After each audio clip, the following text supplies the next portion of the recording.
As we admire these paintings illustrating imperial life in China's Forbidden City 3 centuries ago, few would guess that they were painted by an Italian Jesuit, Giuseppe Castiglione, known throughout China as Lang Shining. For 51 years, Lang Shining served 3 emperors, Kangxi, Yongzheng, and Qianlong, and became one of China's most highly esteemed imperial painters. The Qianlong emperor conferred on him the title Mandarin of the 3rd rank.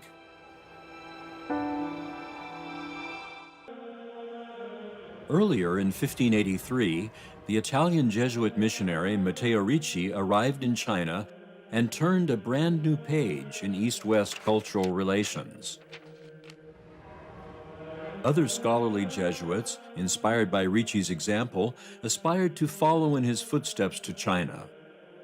Among these was Giuseppe Castiglione, who would make a major impact by merging the artistic traditions of both China and the West.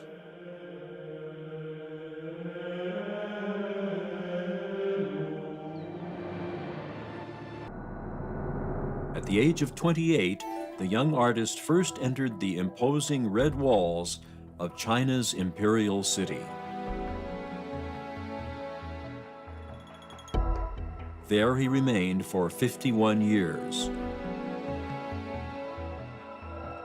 Castiglione's famous painting, 8 Horses, is housed today in Taipei's National Palace Museum. Horses hold a revered and symbolic position in traditional Chinese painting, and horses were among the most frequent subjects of Castiglione's works. An unusual feature of this painting is that one particular horse is notably thinner than the rest.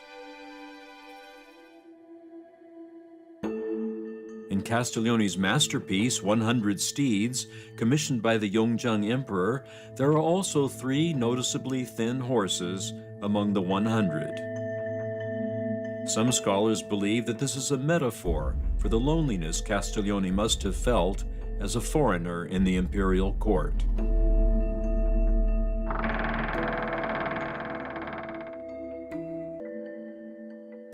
Castiglione lived through and witnessed the glorious reigns of the Kangxi, Yongzheng, and Qianlong emperors. He was like an imperial photographer, but using only brush, paper, and paint.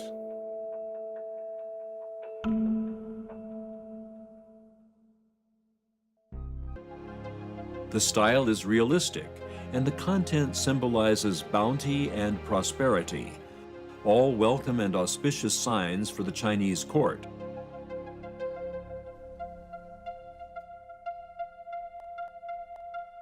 During his stay in China, Castiglione witnessed power struggles and conflicts between the Han and Manchu cultures, and he may have wondered how he and his Jesuit brothers could possibly spread the Christian faith among the Chinese.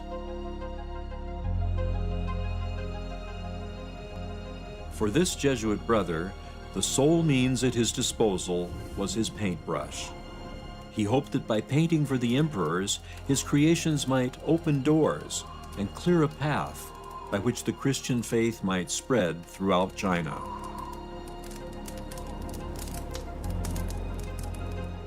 Castiglione, still relatively new to Chinese culture, was encouraged to try little by little to integrate Western techniques into Chinese paintings.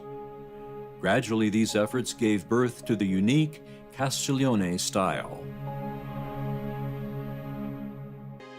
Scroll by scroll, Castiglione's paintings reveal to us the details of the Qing emperors and their remarkable lives.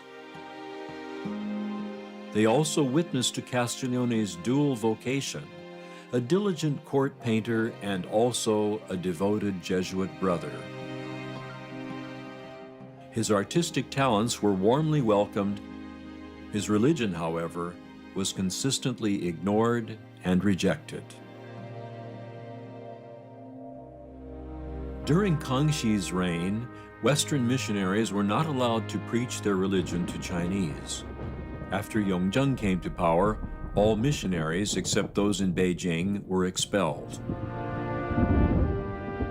In 1746, some 20 Catholics were arrested and 5 Western missionaries were imprisoned.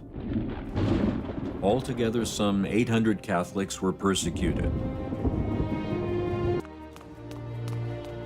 When this tragic news reached Castiglione, he was so distressed that he decided to intervene by begging for mercy in front of the Hall of Supreme Harmony. He was determined to show solidarity with his persecuted co-believers. He knelt there for one day and one night.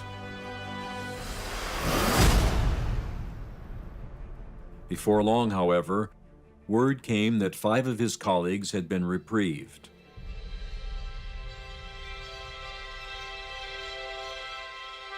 Castiglione himself was pardoned for his audacious intervention and allowed to continue as court painter. Despite the increasing discomforts of old age, he continued to glorify what he believed was the beauty and goodness of God through his art, and in this way to quietly celebrate his faith.